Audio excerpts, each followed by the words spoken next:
আসসালামু আলাইকুম। আজকে আমাদের জীববিজ্ঞান প্রথম পত্রের ৮ অধ্যায় টিস্যু ও টিস্যুতন্ত্র। তো প্রথমে আমাদের জানা দরকার যে আসলে টিস্যু এর বাংলা অর্থ কি? কলা। কলা আসলে আসল বাংলা না, তাই না? কারণ কলা বললে আবার সাগর কলা, সবজি কলা, অনেক রকমের কলা আছে। হ্যাঁ, এটা বৈশিষ্ট্য। আসলে টিস্যুর সরল বাংলা অর্থ হলো কোষ সমষ্টি। মানে বাংলা অর্থ, মানে এক কথায় বাংলা অর্থ। যেমন ধরো যদি বলি ওয়াটার কাকে বলে, তখন যদি বলো যে না ওয়াটার অর্থ কি, তুমি যদি বলো যে অক্সিজেন আর হাইড্রোজেন মিলিত হয়ে যেটা হয় সেটা হলো ওয়াটার। এটা কিন্তু সংজ্ঞা হলো, অর্থ হলো না, তাই না? তাহলে টিস্যুর বাংলা অর্থ কোষ সমষ্টি। টিস্যুর বাংলা অর্থ কোষ সমষ্টি। একটা কোষ দিয়ে টিস্যু হবে না, একাধিক কোষ। তাহলে টিস্যুর বাংলা অর্থ কোষ সমষ্টি। আর যখন টিস্যু তন্ত্র বলছে তার মানে অনেকগুলো টিস্যু যখন একসাথে কাজ করে তখন সেটা টিস্যু তন্ত্র। যেমন আমরা জানি জাইলেম আর ফ্লোয়েম,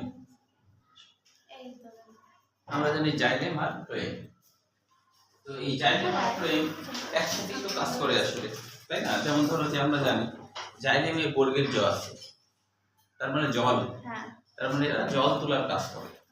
এটা মনে রাখবো, জাইলেমে বর্গের জ আছে মানে এরা জল তোলার কাজ করে, তাই না? পানি পরিবহন করে। তো মূল হচ্ছে নিচের দিকে পানিগুলো নিয়ে একবারে পাতা পর্যন্ত চলে যেতে পারে, তাই না? আর ফ্লোয়েমে খ আছে মানে ফুড বা খাদ্য পরিবহন করে, তাই না? ঠিক না? তাহলে হচ্ছে যে ফ্লোয়েমে খ দিয়ে আমরা মনে রাখবো ফুড বা খাদ্য পরিবহন করে। তাহলে দুইটাই কিন্তু একসাথে কাজ করছে এবং অনেক সময় তারা পাশাপাশি একসাথে থেকে কাজ করে। তো এই জন্য আমরা তখন বলি টিস্যু তন্ত্র। যখন অনেকগুলো টিস্যু একসাথে কাজ করছে তখন এটাকে আমরা বলি টিস্যু তন্ত্র। তাহলে এবার আমরা চলে আসি যে টিস্যু প্রকারভেদের মধ্যে আমরা জানি প্রধানত টিস্যুকে দুই ভাগে ভাগ করা হয়, একটা ভাজক টিস্যু আর একটা স্থায়ী টিস্যু। মনে রাখতে হবে যে মূলত ভাজক টিস্যু থেকেই কিন্তু স্থায়ী টিস্যু তৈরি হয়, তাই না? মনে করো এটা একটা ভাজক টিস্যু কোষ। এই কোষটা যখনই বিভাজিত হবে তখন হচ্ছে উপরের দিকে এটা হলো তখন ভাজক টিস্যুর কোষ হয়ে যাবে আর নিচেরটা হয়ে যাবে স্থায়ী টিস্যু। নিচেরটা কিন্তু স্থায়ী টিস্যুর কোষ, স্থায়ী টিস্যুর কোষ হয়ে যাবে, তাই না? তাহলে যে আমরা বুঝতে পারলাম যে ভাজক টিস্যু থেকে কিন্তু স্থায়ী টিস্যু হচ্ছে, তাই না? আবার ধরো এই যে ভাজক টিস্যু আবার বিভাজিত হলো, মনে করো এই বরাবর, তাহলে আবার কিন্তু এইটা স্থায়ী টিস্যুই হয়ে গেল, উপরেরটা ভাজক টিস্যু। মনে রাখতে হবে ভাজক টিস্যু সবসময় অগ্রভাগে থাকে, মূল হলে সবার নিম্নভাগে থাকবে আর কাণ্ড হলে সবসময় অগ্রভাগে থাকে। ভাজক টিস্যু কিন্তু নিচে থাকলে সমস্যা বিভাজনে। তো বিভাজনটা এমন ভাবে হয় নিচেরটা, হ্যাঁ বলো, গোড়ায় বলতে গোড়া বলতে কোনটা বোঝায়? নিচের মাটির উপরে যেটা থাকে, মাটির উপরে। ও না, সেটা পার্শ্ব দিকে থাকে আর কি। হ্যাঁ, কাণ্ডের পার্শ্ব দিকে, ওটা পার্শ্বীয় ভাজক টিস্যু বলে, ওটা ভিন্ন কথা। নরমালি হলো পার্শ্বীয় ভাজক টিস্যু পার্শ্ব দিকে থাকে, তাও আগার দিকে থাকে। পার্শ্ব ভাজক টিস্যু বিভাজিত হচ্ছে, ওখানে নতুন নতুন স্থায়ী টিস্যু আবার তৈরি হচ্ছে, গাছ মোটা হয়ে যাচ্ছে। সবসময় অগ্রভাগে যেখানে থাকে অগ্রভাগে থাকে ভাজক টিস্যুটা, হ্যাঁ, আগে থাকে আর কি। তাহলে হচ্ছে যে ভাজক টিস্যু বিভাজিত যখন হচ্ছে নিচের দিকে আবার নতুন নতুন স্থায়ী টিস্যু তৈরি হচ্ছে, মানে ভাজক ওখান থেকে আবার ভাজক টিস্যু তৈরি হচ্ছে। হ্যাঁ, তার মানে হলো দেখো এইভাবে করে। আবার যদি আগার দিকে মূলের কথা চিন্তা করো, মূলের এটা তো একটা ভাজক টিস্যু কোষ বিভাজিত হলো, এটা তো বিভাজিত হওয়ার সাথে সাথে এটা ভাজক টিস্যু থেকে গেল, এটা স্থায়ী টিস্যু। আবার ভাজক টিস্যু বিভাজিত হলো, আবার এটা হলো স্থায়ী টিস্যু। ভাজক টিস্যু কোষ সবসময় মূলের ক্ষেত্রে নিম্নভাগে অগ্রভাগে থাকে, নিম্নভাগে অগ্রভাগে থাকে, ঠিক আছে? এটা দৈর্ঘ্য বরাবর কল্পনা করলে, হ্যাঁ, নিম্নভাগের অগ্রভাগ। হ্যাঁ, নিম্নভাগের অগ্রভাগ বলতে মাটির তলে যখন যাচ্ছে তখন হচ্ছে নিচে সবার নিচে যেটা আছে ওইটা আর কি, ওটাই নিম্ন দিকের অগ্রভাগ। এই আর কি। এই ভাজক টিস্যু থেকে স্থায়ী টিস্যু আবার তৈরি হচ্ছে। এখন পরীক্ষা হলো যে ভাজক টিস্যু কাকে বলে, এটা জ্ঞানমূলক কোশ্চেন হিসেবে আসছে। যেমন হলো সিলেট বোর্ড 23 সালে আসছে, ভাজক টিস্যু কাকে বলে, সিলেট বোর্ড 23 সাল, ভাজক টিস্যু কাকে বলে, ঠিক আছে? তাহলে সিলেট বোর্ড 23 সালে আসছে ভাজক টিস্যু কাকে বলে। তাহলে দেখো নিচে আছে যে কোষগুলো বিভাজিত হয় তাই ভাজক কোষ, আর ভাজক কোষ দিয়ে গঠিত টিস্যু হলো ভাজক টিস্যু। কয়ের জন্য লিখতে হবে, ভাজক টিস্যুর অপর নামও মনে রাখবো মেরিস্টেম। ভাজক টিস্যুর অপর নাম হলো মেরিস্টেম। আচ্ছা, এবার দেখো ভাজক টিস্যুর বৈশিষ্ট্য, এটাও কিন্তু সৃজনশীল হিসেবে আসছে। যেমন দেখো রাজশাহী বোর্ড 21 সালে গয়ের জন্য আসছিল, তারপরে যশোর বোর্ড 21 সালে ক্ষয়ের জন্য আসছিল।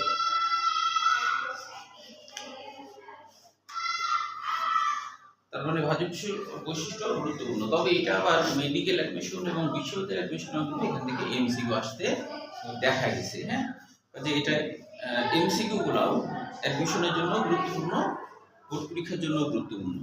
যেমন এইভাবে থাকতে পারে, ভাজক টিস্যুর বৈশিষ্ট্য নয় কোনটি। হ্যাঁ, এইভাবে মেডিকেল অ্যাডমিশনের ক্ষেত্রে, বা ভাজক টিস্যুর বৈশিষ্ট্য কোনটি।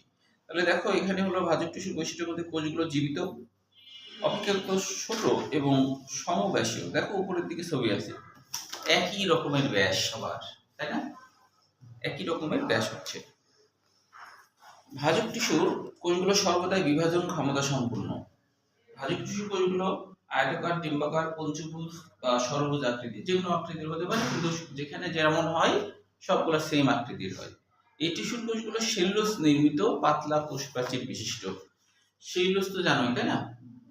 তাহলে সেলুলোজ নির্মিত পাতলা কোষ প্রাচীর বিশিষ্ট। বেশি মোটা হওয়ার সুযোগ থাকে না, কারণ সবসময় বিভাজন কম থাকে। তো যারা স্থায়ী থাকে তাদের কিন্তু মোটা হয়, কারণ সময় পায়। আর সময় যদি না পায়, বারবার খালি তাকে বিভাজনে যেতেই হয়, তাহলে তো সে মোটা হওয়ার সুযোগ পাবে না, এই আর কি। তারপরে কোষের নিউক্লিয়াস অপেক্ষাকৃত বড় আকারের হয়, আর কোষগুলো দানাদার ঘন সাইটোপ্লাজমে পূর্ণ থাকে। কারণ হলো এর যেহেতু প্রচুর পরিমাণে খাদ্য দরকার হয়, কারণ এর হচ্ছে বিভাজন ঘটে, তাই সবসময় কোষগুলো প্রচুর খাদ্য সমৃদ্ধ হয়। এই জন্য ঘন দানাদার সাইটোপ্লাজম থাকে এবং নিউক্লিয়াসটাও বড় থাকে।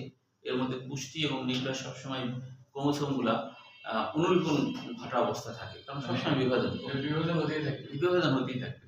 তো সেই জন্যই সাইটোপ্লাজম ও ঘন নিউক্লিয়াসও বড় থাকে। ভাজক টিস্যুর কোষে সাধারণত কোনো কোষ গহ্বর থাকে না। কোষ গহ্বর মনে রাখতে হবে, কোষ গহ্বর কিন্তু তখনই দরকার হয় যখন হচ্ছে যে স্থায়ী টিস্যু হয়ে যায়, তখন তো সে বিভাজনে যায় না, কিন্তু ওর মধ্যে বিভিন্ন ক্রিয়া বিক্রিয়া ঘটে, বজ্র পদার্থ হয়, আর ওই বজ্র পদার্থ গুলাই তো কোষ গহ্বরের মধ্যে জমা হয়, তাই না? আমরা জানি যে উদ্ভিদের ল্যাকটিন আর কি, কোষের ল্যাকটিন, সেটা কিন্তু আসলে কোষ গহ্বর, তাই না? কোষ গহ্বরই কিন্তু যে উদ্ভিদের কোষের ল্যাকটিন, মানে ওদের যেহেতু উদ্ভিদের তো পায়খানা প্রস্রাব করার কোনো ব্যবস্থা নাই, তাই ওদের কোষ গহ্বরেই তো ওই সমস্ত বজ্র পদার্থ রাখবে, তাই না? তাই হলো ভাজক টিস্যুর কোষে কোষ গহ্বর থাকছেই না, কারণ ও তো স্থায়ী না, সবসময় বিভাজন কম আছে। ও তো স্থায়ী হলে তো তখন তো এগুলো হবে, তাই না? যেমন কেউ যদি 5 ঘন্টার জন্য কোথাও জার্নি করছে, তখন ওই সময় তার হয়তো বা ল্যাকটিন নাও চাপতে পারে, তাই না? ঠিক না? এই আর কি। তারপর বলছে যে কোষগুলো ঘন সন্নিবিষ্ট হয়, এদের মধ্যে আন্তঃকোষীয় ভাগ থাকে না। ঘন সন্নিবিষ্ট, যেমন দেখো উপরের ছবিতে বা বাম দিকের উপরের ছবিতে, এখানে কোনো আন্তঃকোষীয় ভাগ থাকে না। এগুলো কিন্তু এমসির জন্য খুবই গুরুত্বপূর্ণ। এই টিস্যুর কোষগুলোর বিপাকীয় হার বেশি। যে কোষ বিভাজিত হবে, বিভাজিত হতে গেলে তো অনেক ক্রিয়া বিক্রিয়া করতে হবে, অনেক এটিপি ভাঙতে হবে। বিভাজন হওয়ার সময় অনেক এটিপি ভাঙে, শক্তি লাগে, তাই না? তাই এর বিপাকীয় হার বেশি। বিপাকীয় হার মানে ক্রিয়া বিক্রিয়া সব সময় ঘটতে থাকে, যেহেতু সে বিভাজন ঘটছে। বিভাজন করতে গেলে অনেক ক্রিয়া বিক্রিয়া করতেই হবে, সারাক্ষণ ক্রিয়া বিক্রিয়া করবে, যেহেতু সে বিভাজন ঘটছে। তাই বলছে বিপাকীয় হারটা অনেক বেশি হবে। সক্রিয় বিপাকীয় অবস্থায় থাকে। সক্রিয় বিপাকীয় মানে যেখানে এটিপি খরচ করে বিভিন্ন ক্রিয়া বিক্রিয়া ঘটে, সেটাকে বলা হয় সক্রিয় বিপাক। কোষে কোনো প্রকার সঞ্চিত খাদ্য, খরিত বস্তু, বজ্র পদার্থ থাকে না। কোষ গহ্বর নাই, তার মানে খরিত বস্তু বা বজ্র পদার্থ নাই। কারণ হলো যে কোষ গহ্বর না থাকলে সেখানে কেন কোষ গহ্বর হয়নি, কারণ তার তো কোনো নাই, মানে তার তো কোনো রাখার জায়গা নাই। তার মানে যেহেতু তার খরিত বস্তু বজ্র পদার্থ তৈরি হবে না, এই জন্য তার জন্য আলাদা কোনো কোষ গহ্বরও নাই। তার মানে বজ্র পদার্থ হয় না বলে কোষ গহ্বর নাই, কারণ সারাক্ষণ তাকে বিভাজনের মধ্যে থাকতে হয়, এক অবস্থা থেকে আরেক অবস্থায় বারবার রূপান্তরিত হয়, এই জন্য সুযোগ পায় না। প্লাস্টিকগুলো প্রোপ্লাস্টিক অবস্থা থাকে। প্রোপ্লাস্টিকটা একটু দেখো, প্রোপ্লাস্টিকটা কেমন? না, সেটা না। প্রো মানে আদি প্লাস্টিক। আদি প্লাস্টিকটা কেমন হয়? যে আদি প্লাস্টিকটা এরকম হয়, দ্বিস্তরীয় আবরণ থাকে, কিন্তু হলো যে থাইলেকয়েড গুলো আছে, এই থাইলেকয়েড গুলা কখনোই হলো একটার সাথে একটা যুক্ত হয়ে গ্রানাম চাকতি বা স্টোমাল ল্যামেলাম এগুলো কিচ্ছু তৈরি করে না, জাস্ট এরকম থাকে। এটাকে বলে প্রোপ্লাস্টিড। আর প্লাস্টিড গুলো তো জানো, প্লাস্টিড হওয়ার সুযোগ পায়নি, একবারে ব্রণী অবস্থায় যখন ভাজক কোষ তৈরি হয়েছিল তখন তো প্রোপ্লাস্টিড অবস্থা ছিল, একটু সময় পেলে তো সে ক্লোরোপ্লাস্টে পরিণত হতো, কিন্তু সেই সুযোগ তো পেল না। তারপরে এখানে সালোক সংশ্লেষণ ঘটবে, কারণ এর মধ্যে কিন্তু হ্যাঁ থাইলাকয়েডের মধ্যে ক্লোরোফিলও আছে, ঠিক আছে, কিন্তু সে পরিণত হতে সুযোগ পাচ্ছে না, বারবার তার শুধু বিভাজন হচ্ছে। আর পরিণত হলে তো জানোই, পরিণত যদি প্লাস্টিক হয় তাহলে তো জানোই তখন তো একটার সাথে একটা যুক্ত হয়ে তো একটা গঠন তৈরি করবে, তাই না?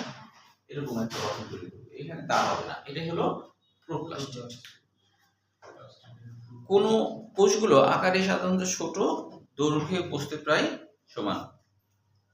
তাহলে এরা যেহেতু বেশি স্থায়ী অবস্থায় থাকলে তখন হলো পুষ্টি সংগ্রহ করে করে আকারে অনেক বড় সড়ো হয়, তো সেই সুযোগ তো ওরা পাচ্ছে না, যার জন্য এরা আকারে ছোট, দৈর্ঘ্য প্রস্থে প্রায় সমান হয়।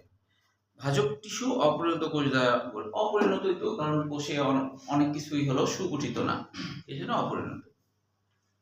তারপর বলছে যে কোষগুলো মাইটোসিস প্রক্রিয়ায় বিভাজিত হয়, এটা তো আমরা জানি যে ভাজক টিস্যু কোষ যেহেতু প্রকৃত কোষের ব্যাপার এটা, আর প্রকৃত কোষে তো মাইটোসিস কোষ বিভাজনই ঘটে, তাই না?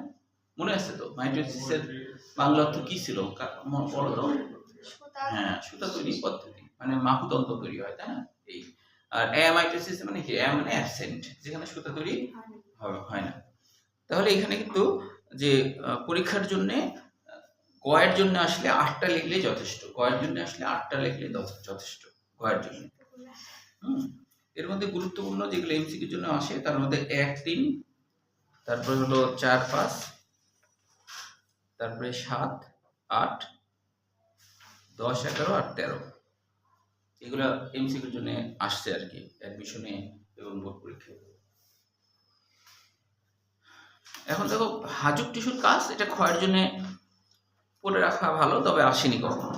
শীর্ষস্থ ভাজক টিস্যু মানে যেটা শীর্ষে যে ভাজক টিস্যু থাকে আর কি, কোষ বিভাজনের মাধ্যমে উদ্ভিদের দৈর্ঘ্যে বৃদ্ধি পায়, এতে ছোট গাছ ক্রমে উঁচু ও লম্বা হয়। পার্শ্ব ভাজক টিস্যুর কোষ বিভাজনের ফলে উদ্ভিদের ব্যাস বৃদ্ধি হয়, পার্শ্ব দিকে যে ভাজক টিস্যু থাকে মোটা হওয়ার ভূমিকা রাখে, এতে সরুকাণ্ড ক্রমে মোটা হয়ে যায়। ভাজক টিস্যু হতে স্থায়ী টিস্যু সৃষ্টি হয়, এটা আগে জানো। ভাজক টিস্যু কোষ বিভাজনের মাধ্যমে ক্ষত স্থান পূরণ হয়ে যায়, আমাদের যেমন ক্ষত স্থান পূরণ হয়, তাই না, সেল ডিভিশনের মাধ্যমে, তাই না? আমাদেরও তো মাইটোসিস কোষ বিভাজনে ঘটে, হ্যাঁ? তো সেরকমই আমাদের যেমন কোথাও কেটে গেলে একসময় আস্তে আস্তে কি হয়ে যায়, ভরাট হয়ে যায়, উদ্ভিদেরও এই ক্ষমতা আছে, কোথাও কেটে গেছে ওটা আস্তে আস্তে সে অনেক সময় টিউমার হয়ে যায় অবশ্য উদ্ভিদের, হ্যাঁ, উদ্ভিদেরও টিউমার হয়, হ্যাঁ, ওই জায়গাটায় এলোপাথারি বিভাজন হয়ে একটা গুটির মতো তৈরি করে ফেলে, উদ্ভিদেও টিউমার হয়, হ্যাঁ। তবে ওদের রক্ত সঞ্চালনের ওরকম ব্যাপার থাকে না বলে ওদের গোটা শরীর আর কি ক্যান্সারে আক্রান্ত হয় না, এই আর কি, হ্যাঁ, আমাদের মতো আর কি। হ্যাঁ, ওটা অংশ কাটলে স্বাভাবিক হতেও পারে যদি ওইটুকু গোড়া থেকে কেটে ফেলা হয়, যেমন মানুষের ক্ষেত্রে কি হয়, টিউমার কেটে ফেলা হলো কিন্তু দেখা গেলো একটা ওই টিউমারের কোষ থেকে গেছে কোনোভাবে, তাহলে আবার টিউমারই হবে, আর তখন ডাক্তাররা সাধারণত করে কি যে যখন কাটে তখন একটু গোড়া থেকে কাটে, বেশি দূর থেকে, যদি ওই টিউমারের কোষ যেটাতে মিউটেশন হয়ে গেছে আর কি জিনের মধ্যে, ওটা ফেলে দিলে স্বাভাবিক ভাজক টিস্যু কোষ থাকলে তখন স্বাভাবিক আবার স্বাভাবিক পূরণ হবে আর কি। তো অনেক সময় বলে না টিউমার কাটার পর আবার হয়েছে, মানে ওই থেকে গেছে একটা কিছু কোষ, তখন আবার হবে এরকম। ওই জন্য টিউমার হলে অপারেশন করলে তাড়াতাড়ি করাই ভালো, দেরিতে করলে ওটা ছড়িয়ে যাওয়ার একটা সম্ভাবনা থাকে। তবে অসুখ বিসুখ না হওয়াটাই ভালো, তাই না, এটা আল্লাহর একটা ইয়ে। আর অসুখ বিসুখ হলে তুমি সকল ক্ষেত্রে পিছিয়ে পড়বা, অসুখে তোমার কষ্ট তো হবে কিন্তু তোমার পড়াশোনা, তাই না, তোমার ক্যারিয়ার একটা বিরাট একটা সমস্যা। অনেকে দেখা যায় পরীক্ষার মধ্যে জন্ডিস হয়ে যায়, এটা তো একটা, ওই জন্য সবসময় আল্লাহ কাছে দোয়া করতে, আল্লাহ আমাকে বেশি বেশি পড়ার তৌফিক দান করো এবং আমাকে পরীক্ষার সময় সুস্থ রাখো, এটা কিন্তু বলতে হয়, নাহলে তোমাকে আল্লাহ পড়ার তৌফিকই দিবে না। দেখা যায় অসুখ বাধায় দিল বা মেহমান চলে আসলো, মেহমানগুলার মধ্যে আবার পিচ্চি বাচ্চা মেহমান তো বুঝবে না, আসে তোমার সাথে গল্প করবে, সেই করবে, পিচ্চি বাচ্চা মেহমান বুঝে, ওরা তো বুঝবে না, তো এরকম জটিলতা আছে। এই জন্য আল্লাহর কাছে দোয়া করতে হয় কিন্তু, হ্যাঁ, সুযোগ যেন আল্লাহ দেয় আর কি।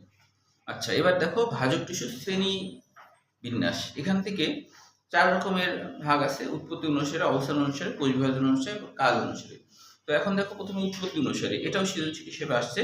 উৎপত্তি অনুসারে ভাজক টিস্যুর শ্রেণী বিন্যাস, এটা আসছে রাজশাহী বোর্ড 21 সাল